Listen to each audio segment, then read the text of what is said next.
Sport, Popo Sport, Topo Sport, Topo Sport, Popo Sport, Popo Sport, Topo Sport.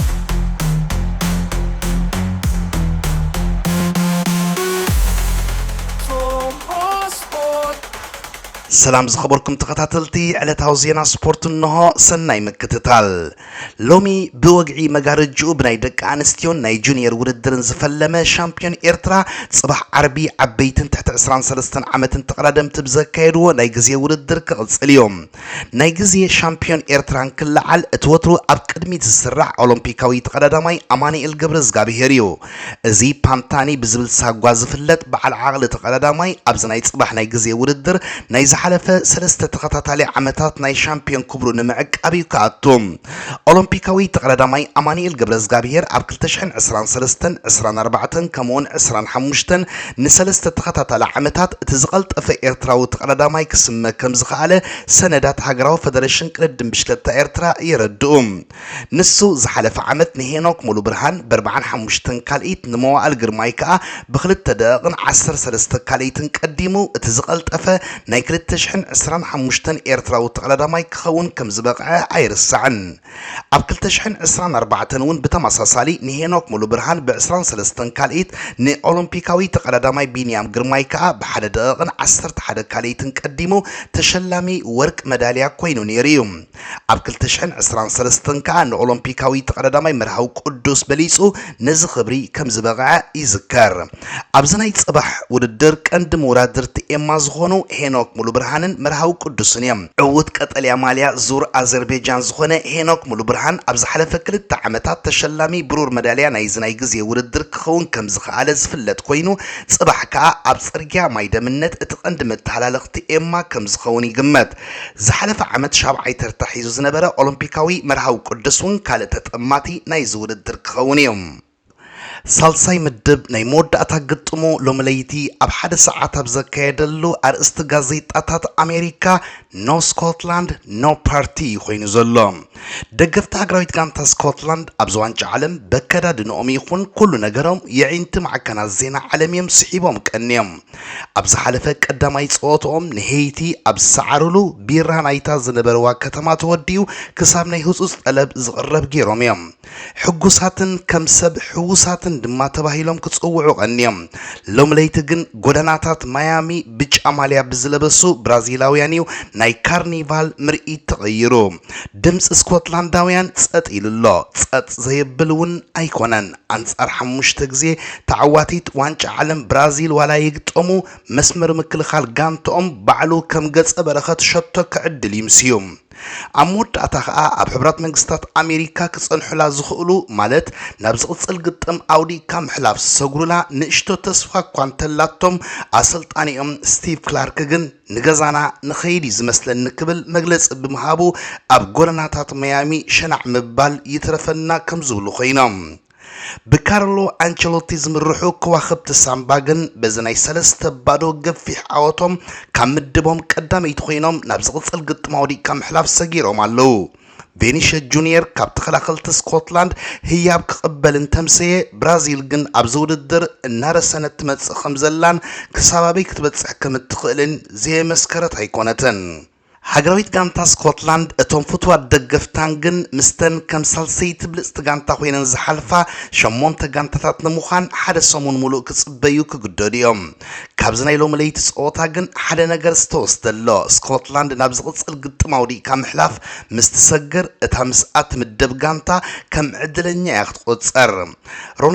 رونالدينيو ريفالدو روبرتو كارلوس كافون كاكان اوشت استاديوم كوينوم نهاجرويت غانتا برازيل ابزد فلوس نبرو اوان سكوتلاند نحيدة دقايق دا اخوين مبر تصبغ جميرا نيرام دهر شو عتدغن ناي دحريت مسمرا نتغنا زيت برابر الزنبره مسمر متقعت برازيل تأميتو ترايكسن بالترايو سكوت ماكينا اكبابل الداتو بزغبا كرحقا ويكا اكقبلا زيكا على خعصو فينيسا جونيور تركيبوا ات برازيلا وخا بقدامي تمتنكافو نحلا ولدات انغس غان كخلو لو خلو بدحريو خا نابطر حسكيعد قليعو نبرازيل بأوان مريحنتات حيزوا اسلطاني سكوتلاند كلارك ابشاب عيد መንደቕ ንዘጋጠመ ጌጋ ተቐቢሉ ተጻወቱ ማዕረት ገበር ሸቶ ክረኽቡ ንቕድሚት ኣብ ሰደደሉ ናይ ድሕሪት መስመሩ ግን ኣብ ልምምድ እምበር ኣብ ጸወታ ከም ዘሎ ዘንግዕ ዝመስል ነይሩ ካብ ተቐዳሚት ሸቶ ድሕሪ 15 ደቂቕ ቪኒሽስ ጁኒየር ኩዕሶ ካብ እግሪ ጃክ ሄንድሪ መንጢሉ ካልአይቲ ሸቶ ብምዝጋብ ኣብ ናይ ማዕዝን ቅላዕ ምህረም ኸይዱ ሳምባክ ስዕስዕ ተራእዩ እንተኾነ ግን ቫር ኣብታ ሸቶ ጣልቃ ብምእታው ልቢ ስኮትላንዳውያን መሊሱ ቪኒሽስ ኩዕሶ ካብ ሄንድሪ ክምንጥላ ከሎ በደል ፈጺሙ ስለ ዝተባህለ እታ ሸቶ ተሰሪዛ ብራዚል ደጊማ ንጸወታ እኳ እንተተቆጻጸረቶ ሓላ ውልዳ ስኮትላንድ ግን ዘድሕና ኩዕሶ ይነበረን ኣብ ናይ ማይ ዕረፍቲ ስኮትላንዳውያን ነታ ዘይትግባእ ጌጋ ረሲዖም ንቕድሚት ክኸዱ ተመኺሮም ኣብ ዝኣተውሉን ድሓን ክንቀሳቐሱ ኣብ ዝጀመሩሉን ሕጂ እውን ካልእ ጌጋ ፈጺሞም ምኩር ተጻዋታይ ሊቨርፑል ነበር አንዲ ሮበርትሰን ብዝግባእ ከቐብላ ዘይከኣለ ኩዕሶ ብሩኖ ጉሜረስ ኣብ መንጎ ኾሊፉ ብምሓዝ ናብ ልዳት ስኮትላንድ ኣብ ዝለኣኸሉ ብድሕሪ ሓላ ውልዳት ዝጸንሐ ቪኒሽስ ከዓ ሕጂ እውን ብርእሱ ካብ 3 ሜትር ኣብ ጥርሑ ሰኪዔት ይዕሊብዋ ሃገራዊት ጋንታ ስኮትላንድ ክልተ ግዜ ፍጹም ቅላዕ መቕጻዕቲ ክወሃባ ሕቶን ተቕርበትን ናይ ስኮት ማክቲሞናይ ናይ ርእሲ ፈተነ እንተዘይተዓወተትን ጸወታ 1 ሰዓት ምስ ኣቁፀረ ካልእ ቃንዛ ይመጽእዋ ጉሜረስ ካብ ማእከል ሜዳ ዘበገሳ ኩዕሶ ነጥቃዓይ ማንቸስተር ዩናይትድ ማቲያስ ኩኒያ ኣብ ዘቐበለሉ ናይ ሃገራዊት ጋንታ ብራዚል ሳልሰይቲ ሸቶ ኮይና ስኮትላንድ ሓንቲ ሸቶ ምምዝጋቡን ናብ ዝቕጽል ግጥም ንትሓልፍ ሓጋዚት እኳ እንተነበረት ክትረኽባ ግን ኣይከኣለትን እቲ ግጥም ብዓወት ብራዚል 3-0 ተወዲኡ ቪኒሽስ ምስ ሓድሽ ኣሰልጣኒ ሪያል ማድሪድ ሆዜ ሞሪኖ ከመይ ክዛመድ ዘይተፈልጠ ዘሎ እምበር ምስ ካርሎ አንቸሎቲስ ማሊኡ ካብ ጻዕዳ ናብ ብጫ ምቕያር እንተዘይኮይኑ ተዋሂዱ እዩ ዘሎ ካርሎ አንቸሎቲ ኣሰልጣኒ ማድሪድ ኣብ ዝነበረሉ እቲ ኣገዳሲ ተጻዋታይ ለስ ብላንኮስ ነይሩ ሕጂ ከዓ እቲ ቀንዲ መሳርሒ ናይዚ ኢጣልያዊ ኣብ ብራዚል ኮይኑሎ እቲ ተጻዋታይ ዛጊት 4 ሸቶታት ብምዝጋብ ምስ ኬይላን ምባፔን ኤርሊን ሃላንድን ተማዕራሪው ካብ ሜሲ ከዓ ብሓንቲ ሸቶ ድሕሪኡ ንሽልማት ወርቃዊ ጫማ ዝኸይድ ዘሎ ሎሚ ኣንጻር ስኮትላንድ ድሕሪ ምምዝጋቡ ከዓ ሓምሻይ ኣብ 3 ተኸታተልቲ ናይ ዋንጫ ዓለም ጸወታታት ሸቶ ዘቁፀረ ብራዚላዊ ኮይኑሎ ቅድሚ ሎሚ ያርዚኒዮ ሮማሪዮ ሮናልዶን ሪቫልዶን ነዚ ክብሪ ዝበቕዑ ተጻወትዮም ነይሮም ኣብዚ ግጥም ማዕረ ዓወት ሃገራዊት ጋንታ ብራዚል ኔይማር ድሕሪ 2023 ንፈለማ ግዜ ንሃገሩ ወኪሉ ክጻወት ብምኽኣሉ ፍሉይ ኣርእስቲ ሰሪሑ ወዲ 34 ዓመት ኔይማር ኣብዚ ግጥም ኣብ መበል 76 ደቂቑ ነቲ ንሳልሰይቲ ሸቶ ብራዚል ዘመዝገበ ማቲያስ ኩኒያ ተኪኡ ንሜዳ ኣትዩ ናብ ሜዳ ክኣቱ ከሎ ብራዚላውያን ደው ኢሎም ከሰንይዎ ኔይማር እቲ ቀዳመይቲ ኩዕሶ ዝተንከፈላ ግዜ ድማ ዳርጋ ማዕረታ ቀዳመይቲ ሸቶ ቪኒሽስያ ኣብ ውሽጢ ስታዲየም ድምፂ ስሚዓ ኔይማር ኣብ ውሽጢ ሜዳ ዝገበሮ ለውጥ እንተዘይነበረ ኣብ ዝለይቲ ግን ንሃገራዊት ጋንታ ብራዚል ኣብ 4 ግጥማት ዋንጫ ዓለም ዝወከለላ ዕለት እዩ ጸንቢሉ ናይ መወዳእታ ፊስካ ምስ ተነፍሐት ከዓ ብሓጎስ ክነብዕ ተራእዩ ሃገራዊት ጋንታ ብራዚል ንመወዳእታ ግዜ ጽዋ ዋንጫ ዓለም ዘለዓለትሉ ኣብ 2002 ምንባሩ ይዝከር ኣብቲ ግዜ ድማ ኣብ ግጥም ርብዕ ፍጻመ ንሃገራዊት ጋንታ እንግሊዝያ ስዒራ ናብ ፍርቂ ፍጻመ ሰጊራ ነይራ ሎሚ ዓመት ከዓ እዘን ክልተ ጋንታታት ኣብ ረብዕ ፍጻመ ክራኸባ ይኽእላየን ብራዚል ካብ ምድባ ቀዳመይቲ ኮይና ሓሊፋ ዘላ ሃገራዊት ጋንታ እንግሊዝ ከዓ ካብ ምድባ ቀዳመይቲ ኮይንካ ናይ ምሕላፍ ዝለዓለ ተኽእሎ እዩ ዘለዋ እዘን ክልተ ጋንታታት ኣብ ግጥም ወዲቕካ ምሕላፍ ናይ 32 ጋንታታት ንመጋጥምተን እንተደኣ ስዒረን 11 ሓምለ ኣብ ረብዕ ፍጻመ ንሓድሕደንየን ክራኸባ ብራዚል ድሕሪ ዋንጫ ዓለም 2002 ኣብ 4 ዋንጫ ዓለም ኣብ ግጥም ርብዕ ፍጻሜያት ተገሊፋ ነይራ እንግሊዛውያን ከዓ ሎሚ ዓመት እውን ብኸምኡ ክቕጽል እዩ ጸሎት ዝገብሩ ዘለዉ ኣብዚ ምድብ ዘለዋ ሃገራውያን ጋንታታት ሞሮኮን ሄይትን ኣብ ተመሳሳሊ ሰዓት ኣብ ዘካየድኦ ጸወታ ሶፋኒ ራሂሚን ጌስሚ ያሲንን ኣብ መወዳእታ ደቃይቕ ብዘመዝገበውን ሸቶታት ሞሮኮ ካልአይቲ ኮይና ካብ ምድባ ሓሊፋ ሄይቲ ዋላ እኳ ክልተ ግዜ ኣብ ዝግጥም መሪሕነት ክትሕዝ እንተኸኣለት ኣሽረፍ ሓኪምን እስማዒል ሳይበርን እውን ነተን ሸቶታት ሰሪዞመን ብምንባሮም ናይ ዋንጫ ዓለም ናይ ፈለማ ነጥቢ ክትወስደሉ ትኽእል ዕድል ሃዲምዋ ሞሮኮ ኣብ መወዳእታ ንሄይቲ 4-2 ተረትዕታ ብራዚል ኣብ ልዕሊ ስኮትላንድ ገፊዕ ዓወት ብምዝጋባ ግን ካልአይቲ ኮይና ጥራይ ክትሓልፍ ያኽኢላ ኣብ ግጥማውዲ ካብ ምሕላፍ 32 ጋንታታት ከዓ ካብ ሆላንድ ጃፓን ወይ ሽወደን ምስ ሓንቲአን ክትራኸብ እያ ኣብ መሳልል ፊፋ ኣብ መበል 83 ደረጃ ዘላ ሄይቲ ኣቐዲማ ብብራዚልን ስኮትላንድን ተሳዒራ ብምንባራ ምትራፋ ኣረጋጊፀ ኣንጻር ሞሮኮ ገጢማ ዕድል ጌራ ድማ ድሕሪ 52 ዓመት ንፈለማ ግዜ ናይ ዋንጫ ዓለም ሸቶ ኣብ ታሪኻ ሰኒዳ እቲ ነታ ኩዕሶ ብታኬት ዝሃረማ ሎኒ ጆሴፍ ግን ኣብዛ ታሪኻዊት ሸቶ ሽሙ ክጽሕፍ ዕድል ኣይገበረን ምኽንያቱ ታ ሸቶ ሓላው ልዳት ሞሮኮ ያሲን ቦኖ ናብ ገዛእ ልዳቱ ከም ዘመዝገባ ስለ ዝተቆጽረት መሪሕነት ሄይቲ ን29 ደቂቕ ቀጺሉ ነይሩ እንተኾነ ግን ተኸላኻላይ PSG ኣሽረፍ ሐኪሚ ኣብ መበል 39 ደቂቕ ንሞሮኮ ኣብ ማዕራሪው ከም ትጥንቀቕ ገይሩዋ እንተኾነ ግን ምዱብ ናይ ቅድሚ ዕረፍቲ ጾታ ክውዳእ 2 ደቂቕ ተርፎ ከሎ ኣጥቃዓይ ሳንደርላንድ ዊልሰን ሲዶር ካብ 25 ሜትር ሓንቲ ካብ ናይ ዝውድድር ብልጽቲ ሸቶ ክትበሃል ትኽእል ብምቁጻር ንሞሮካውያን ኣብ ዳግማይ ስምባደ የእትይዎም ኣብ ተወሳኺ ሰዓት ግን ሳይበሪ ካብ ሐኪምን ዝተቐበላ ኩዕሶ ሸቶ ብምስርሑ ክልቲአን ጋንታታት ንዕረፍቲ ማዕረ ከም ዝወጻ ገይሩ ድሕሪ ዕረፍቲ ግን ሞሮኮ ኣብ መወዳእታ ደቃይ 2 ሸቶታት ብምውሳኽ ንውጽኢት ናብ 4-2 ቀይራቶም ሄይቲ ደገፍታ ሒዛ ናብ ዓዳ ትምለሰሉ ሰዓት ኣኺሉሎ ሞሮኮ ከዓ ምስ ብራዚል ብሓባር ናብ ዝቕጽል ግጥም ሓሊፋላ ሃገራዊት ጋንታ ሞሮኮ እታ እንኮ ኣብ ዝዕለት ናብ ዝቕጽል ግጥማውዲ ካብ ምሕላፍ ሰገረት ኣፍሪቃዊት ሃገራ ይነበረትን ደቡብ ኣፍሪቃውን እግራን ዕድላን ብሓባር ክሰርሑ ተማሕጺና ኣንጻር ደቡብ ኮርያ ብዝገበረቶ ጸወታ ኩሉ ንረብሓ ኮይኑላ ደቡብ ኣፍሪቃ ንደቡብ ኮርያ ክትረትዓ ሜክሲኮ ከዓ ንቼክ ሪፐብሊክ ክትስዕራ ነይሩ እቲ ጸሎት ባፋና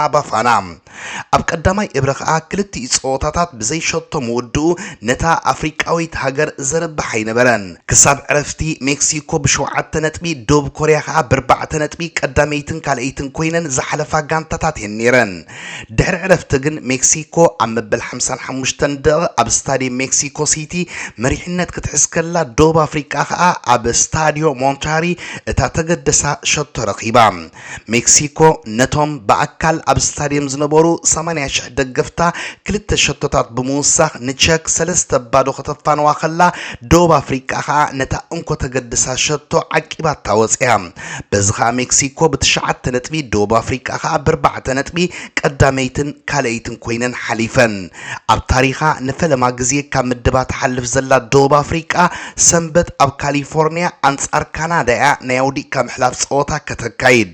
እዛ ጋንታ ኣብ መኽፈቲ ጸወታ ብሜክሲኮ ተሳዒራ ኣብ ካልኣይ ጸወታ ምስ ቼክ ማዕረ ድሕሪ ምፍልለያ ንደቡብ ኮርያ ስዒራ ክትሓልፍ ያ ዝብል ግምት ኣይነበረን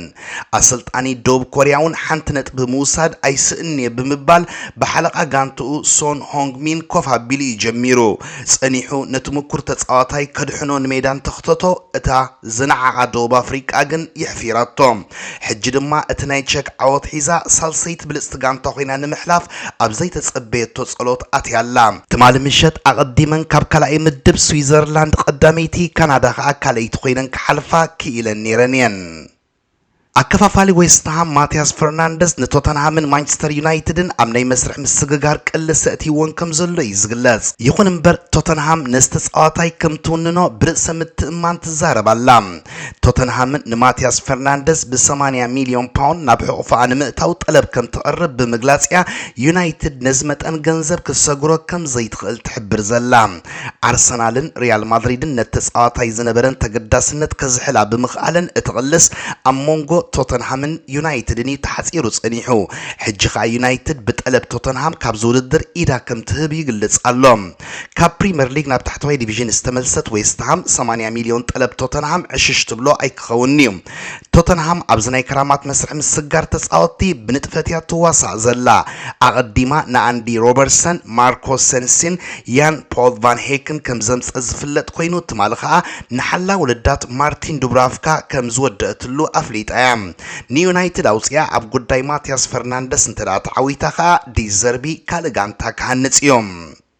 ተጻዋታይ ሪያል ማድሪድ ክባሃል ጀሚሩ ዘሎ ስፓኛው ማርኮ ኩሪያ እቲ ናይ ቸልሲ ወዲ ጋንቱ ኤንዞ ፈርናንደዝ ናብ በርናቡ ክመጽእ ጻውዒት ኣቕሪብሎ ኩሪያ ካብ ቸልሲ ናብ ማድሪድ ብ51.8 ሚልዮን ፓውንድ ድሕሪ ምስግጋሩ ናይ 6 ዓመት ውዕል ኣብ በርናቡ ከም ዝኸተመ ይፍለጥ ሕጂ ኸኣ ኤንዞ ፈርናንደዝ ኣሰር ይእጋሩ ተኸቲሉ ምስኡ ብሓባር ክጻወተሉ ዝኽእል ዕድል ክፈጥር ይምሕጸነሎ ኩሪያን ኤንዞ ፈርናንደዝን ጥቡቕ ዕርክነት ከም ዘለዎም ይዝንገር ኩሪያ ምስ ማድሪድ ክታሙ ምሰንበረ ኤንዞ ፈርናንደዝ እንኳ ሓጎሰካ ከም ዝበሎን ከም ናቱ ከም ማስሎ ከም ዝደሊ ከም ዝገለጸሉኒ ምስ ማርካ ኣብ ዝገበሮ ቃለ ምሕተት ኣፍሊጡ ዘሎ ወዲ 25 ዓመት ፈርናንደዝ ኣብ ቸልሲ ዘለዎ መጻኢ ዘይውሕስ ኮይኑሉ ዘሎ ግዜ ናብ በርናቡ ዝኸደሉ ዝኽእል ኣማራጺታት ኣብ ምንዳይ ዘሎ ዛቪ አሎንሶ እቲ ኣርጀንቲናዊ ኣብ ስታንፎርድ ብሪጅ ክጸንሕ ድሌት ክህልዎ ዝኽእል እኳ እንተኾነ ቸልሲ ካብ ኤውሮጳዊ ውድድራት ብምእለያ ግን መዋገይ ኮነ ዝኽእል ነጥብታት ከም ዘይብሉ ይዝንገር ክቡራት ተኸታተልቲ ነዚ ዕለት ዘዳለኽዎ ትሕዝቶ ዝተፈጺሙሎ ስለምክትታልኩም ብልቢ የመስግን ሰላም ወሰናይ